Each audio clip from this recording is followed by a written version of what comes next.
The Toronto Islands are known for diverse wildlife, but as Brandon Rowe tells us, officials are now scrambling to try and control and protect some of the local bird population.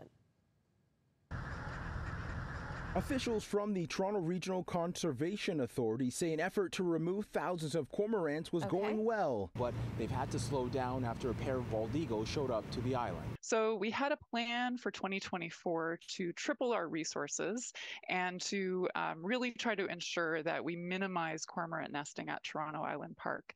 But in the wintertime, when the cormorants were down south in their overwintering areas, a pair of bald eagles decided to take over a cormorant nest. Well, it was a big milestone for two bald eagles to call Center Island home. It has led to the population of cormorants doubling this summer. The TRCA has been trying to safely move cormorants off the island and back to their home at Tommy Thompson Park. But because eagles are sensitive to humans, they had to create a 100-meter buffer from the eagle's nest and stop using tools to relocate the cormorants. We're not going to undertake a nest count until the leaves fall off in the fall, but we do estimate that there's around 2,000 cormorant nests. You don't have to travel far through the islands to catch a glimpse of these birds that have seemingly taken over. Cormorants are an interesting native bird in that they kill the trees they nest in.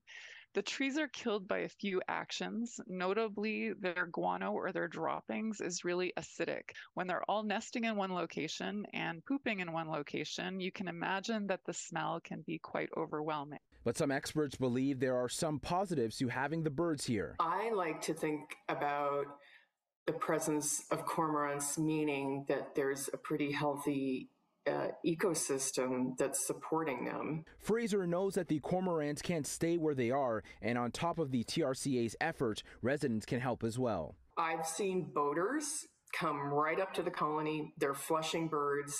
They actually get onto the colony while the birds are nesting. I've seen like wind sails come by, also flushing birds. So we need to consider kind of, if we want birds to go back to Tommy Thompson Park, we also need to really be managing the waters around Tommy Thompson Park to really reduce the amount of human disturbance that's going on to that colony. McDonald says because the bald eagles weren't affected by their efforts to remove the cormorants, that the TRCA will be more aggressive in relocating the birds back to Tommy Thompson Park and hope to have the numbers reduced by next year. In Toronto, I'm Brandon Rowe for City News.